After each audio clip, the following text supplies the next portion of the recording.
On va parler des fonctions primitives d'une fonction. Soit f, une fonction numérique sur i.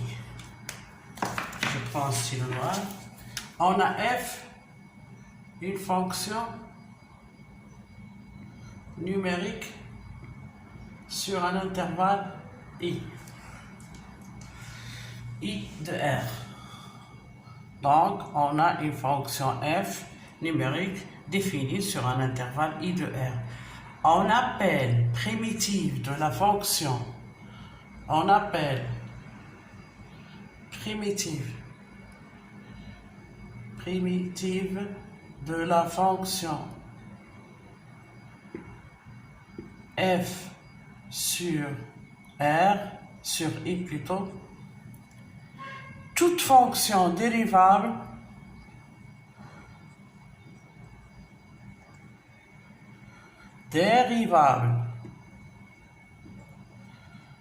sur i. Donc on appelle primitive d'une fonction i toute fonction dérivable sur i dont la dérivée est f. Dans la dérivée est f. Donc on appelle soit une fonction f numérique définie dans un intervalle i de r. On appelle la primitive de la fonction f sur i toute fonction dérivable sur i dont la dérivée est f.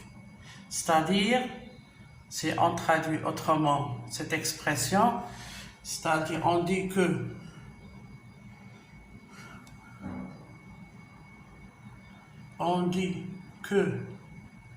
grand F est une fonction primitive de f sur i si et seulement si, quel que soit x appartenant à i, toute fonction dérivable sur i dont la dérivée est f, quel que soit x appartenant à i. Donc puisque grand F est une fonction de i, donc la dérivée de f' de x n'est autre que petit f de x. Donc on dit que f, grand F est une fonction primitive de la fonction petit f sur i, c'est seulement si, premièrement, grand F doit être dérivable sur l'intervalle i. Et en plus, quel que soit x appartenant à i, grand f' de x est égal à f de x.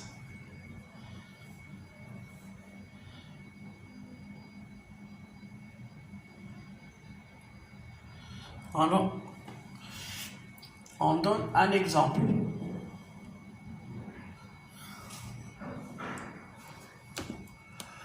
Donc, c'est bien clair que la primitive d'une fonction, c'est toute fonction grand F qui vérifie f' de x est égal à f de x. Je prends par exemple f de x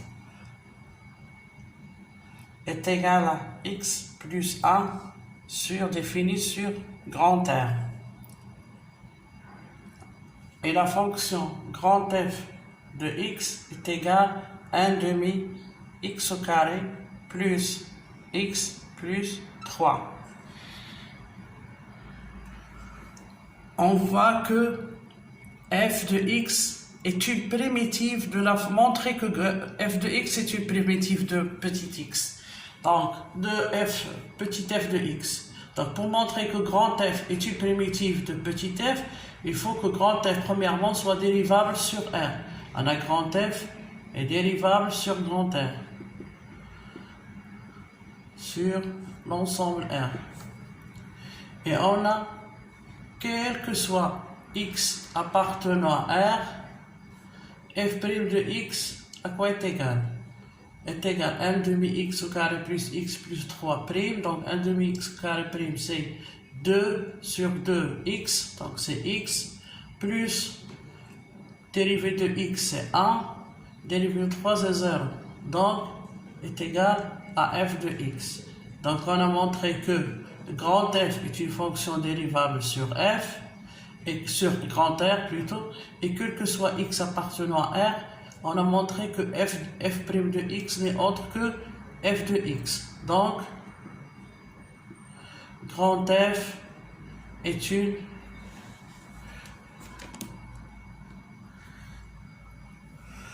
donc on a calculé f' de x, on a trouvé qu'il est égal à x plus 1 qui n'est autre que f de x. Donc, grand F est une primitive de petit f sur R.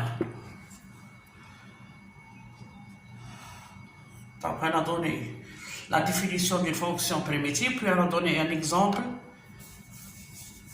pour bien comprendre cette définition.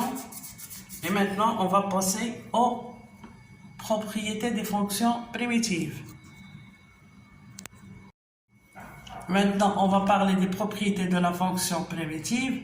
La première propriété dit que si f est une fonction définie, on a f, c'est une fonction numérique définie sur grand I. Et grand F est une primitive de f sur grand I. On a f, une fonction définie sur l'intervalle grand I, et on a grand F, sa fonction primitive, la primitive de la fonction f sur I. Alors, quel que soit x appartenant à I, la fonction g de x définie par f de x, la primitive de petit f, plus k avec k un réel, est aussi une primitive de petit f sur grand I. Donc la première propriété dit que si on a grand F, une primitive de la fonction petit f, alors toute fonction définie par g de x est égale à f de x plus une constante est aussi une primitive de f sur I. En effet,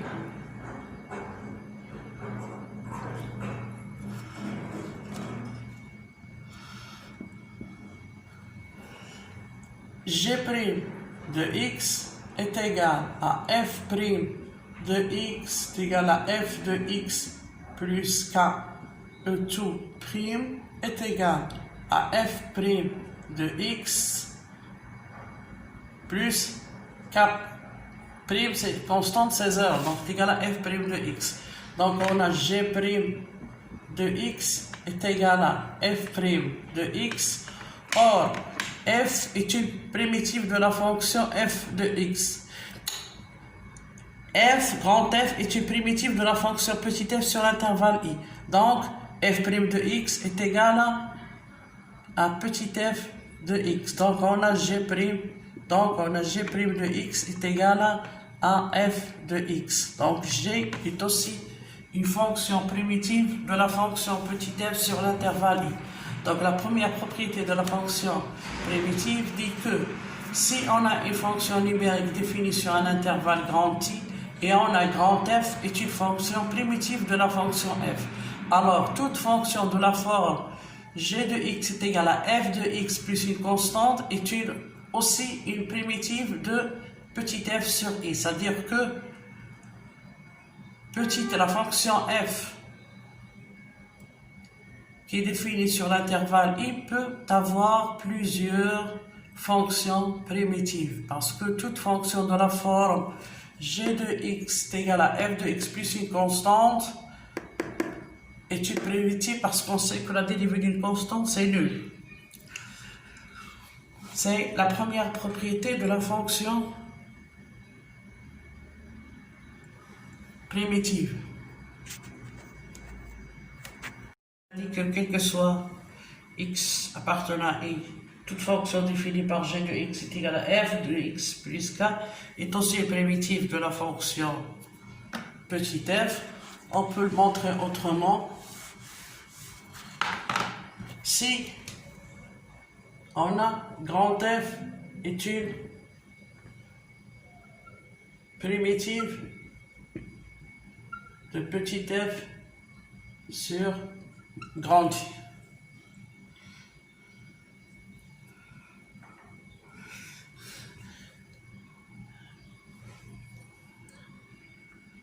On a dit que petit f, c'est défini sur numérique, fonction numérique définie sur l'intervalle i, et grand f est une fonction primitive de petit f sur i. Si g, si grand G est aussi une fonction primitive de petit f sur i. Alors on a aussi, on a grand f est une primitive, donc f' de x est égal à f de x. On a g est aussi une fonction primitive de f, donc g' de x est égal aussi à f de x. Donc on déduit que f' de x moins g' de x est égal, f' moins g' est égal à f de x moins f de x est égal à 0. Donc, on a f de x plus les propriétés de la fonction dérivée plus g de x et le tout prime est égal à 0. Cela implique que si la dérivée d'une fonction est nulle, c'est que cette fonction est une constante. Cela implique que f de grand X plus g de grand X est égal à k, k appartenant à un réel appartenant à 1. Donc d'ici, on déduit que cette fonction g, qui est aussi la primitive de f, n'est autre que, cette fonction g n'est autre que f de x moins g de x, ou bien g de x moins f de x, pal.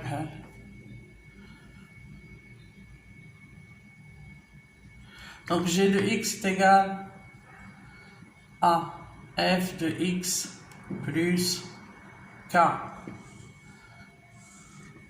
Donc on a démontré que si grand f est une primitive de f sur i, si on suppose qu'une fonction g qui est dérivable sur i est aussi une fonction primitive de f.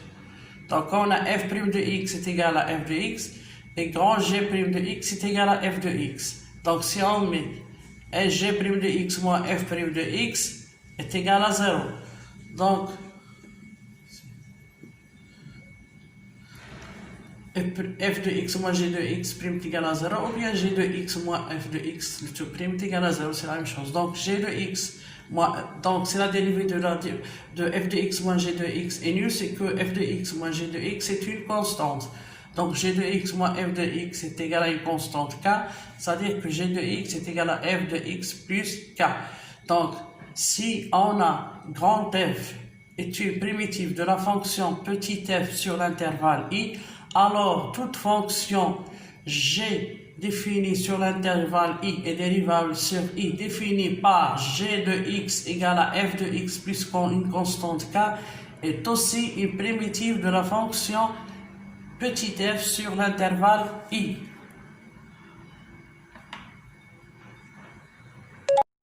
On passe à la deuxième propriété des fonctions primitives qui dit que si f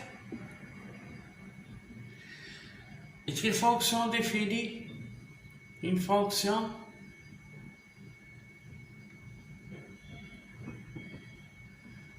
définie sur i. On a f, une fonction numérique définie sur i. Et on a x0 appartenant à i et y0 un nombre réel.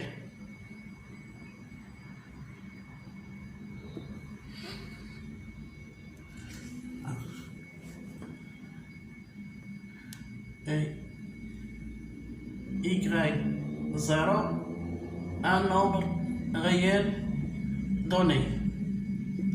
Alors, il existe, si f admet une fonction primitive sur i, si la fonction f admet une fonction primitive sur l'intervalle i, alors il existe une fonction unique primitive g de la fonction f, alors il existe une unique fonction grand G primitive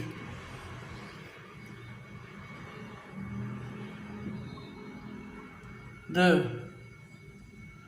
petit f sur i. Donc,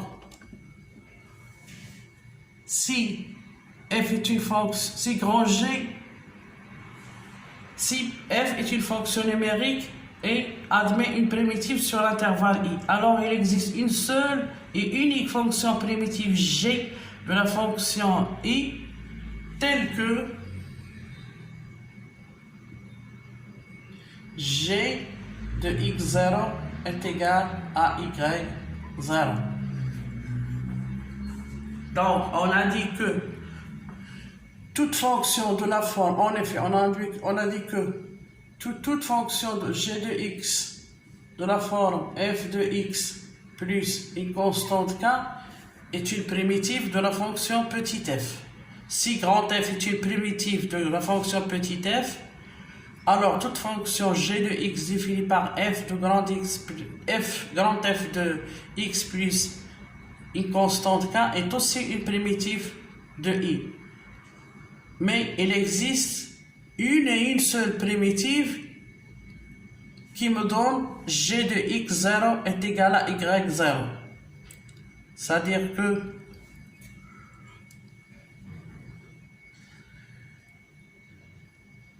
si f admet une fonction primitive sur l'intervalle i, alors pour tout x0 appartenant à i, il existe un réel y0, un nombre réel donné, tel que, alors il existe une unique fonction g primitive de la fonction petit f sur i, telle que g de grand G de x0 est égal à y0. Parce qu'on a dit que toute fonction définie par sous la forme de g de x est égal à f de grand x plus k avec une constante et f, les grandes f est une primitive de petit f, sont des fonctions primitives de petit f sur l'intervalle i. Mais si on me donne un élément x0 qui appartient à i et un nombre réel y0 donné, alors je sais qu'il existe une unique fonction g primitive de f sur i telle que g de x0 est égal à y0.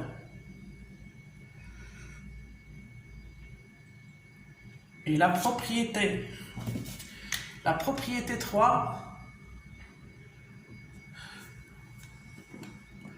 la propriété 3 dit que toute fonction continue sur un intervalle i admet au moins une primitive sur i. Donc, si j'ai une fonction petit f définie sur un intervalle i, si cette fonction petit f est continue sur i, alors elle admet au moins une primitive sur i. Donc, toute fonction continue sur grand I admet au moins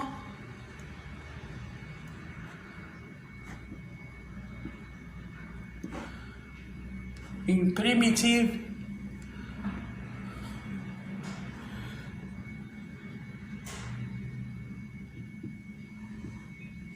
donc si on me donne une fonction i, si on me donne un intervalle i, il me donne une fonction définie sur l'intervalle i. Si je montre que cette fonction f est continue sur i, alors cette fonction f admet au moins une primitive sur i. Donc c'est la propriété 3 des fonctions primitives.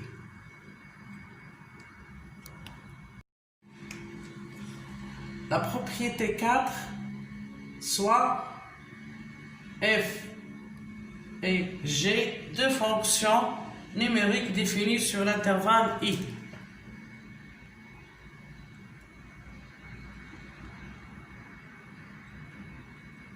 Et k, un nombre réel. Si grand F et grand G sont respectivement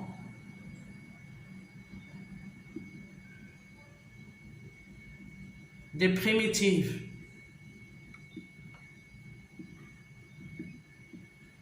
de petit f et petit g, la propriété 4 dit que si je prends deux fonctions f et g définies sur un intervalle i et k, un nombre réel, si grand F est une primitive de petit f et grand G est une primitive de petit f, alors la fonction, la fonction f plus g est une primitive de petit f plus petit g sur l'intervalle i. Donc, si f et g de fonctions numériques définies sur un intervalle i, si f, grand F est la primitive de petit f sur i, et grand G une primitive de petit g sur l'intervalle i, alors la fonction, la somme f plus g est une primitive de la fonction f plus g sur i. C'est-à-dire que la somme des primitives f et g est une primitive de la fonction f plus petit f plus g. Et k grand F, c'est-à-dire le nombre réel k, est une primitive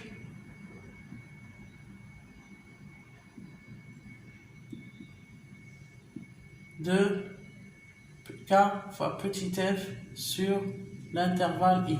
Donc si f et g, petit f et petit g sont des fonctions numériques définies sur un intervalle i et k, un nombre réel, si grand f et grand g sont respectivement des primitives de la fonction, des fonctions petit f et petit g, alors grand f plus grand g est une primitive de petit f plus petit g. Et k fois grand f est une primitive de la fonction k petit f. K fois petit f sur l'intervalle i. En effet, on a f une primitive de petit f. Donc on a f' de x est égal à f de x. Grand G est une primitive de g. Donc on a g' de x est égal à g de x. Donc, on a f' de x plus g' de x, si on utilise les fonctions, les propriétés de la dérivée, est égal à f de x plus g de x, le tout prime. Et on a f de x plus g de x, le tout prime.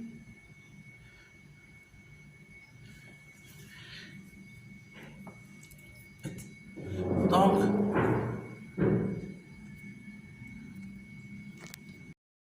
f' de x plus g' de x est égal, f' de x, c'est petit f de x plus petit g de x. Donc, on déduit que grand f de x plus grand g de x, le tout prime,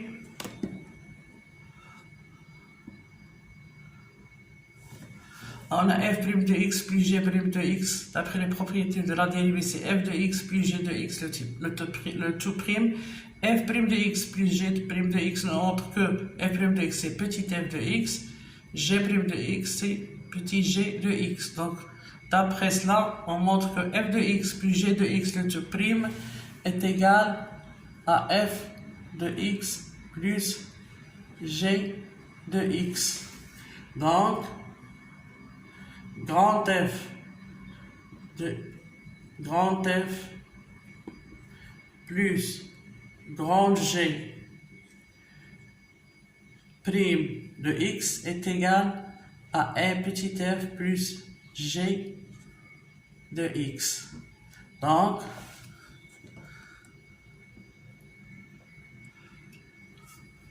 on a 1 grand F plus grand G prime de x est égal à f petit f plus g de x. La dérivée de f, grand F plus g est égale à f plus g. Donc, f plus g est une primitive de petit f plus g.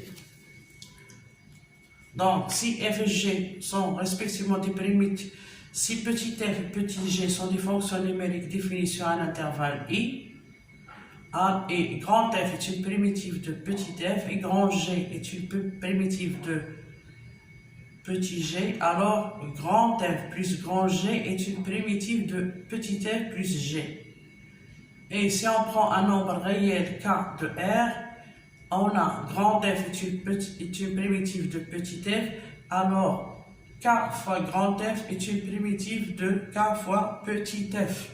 C'est la quatrième propriété des fonctions primitives.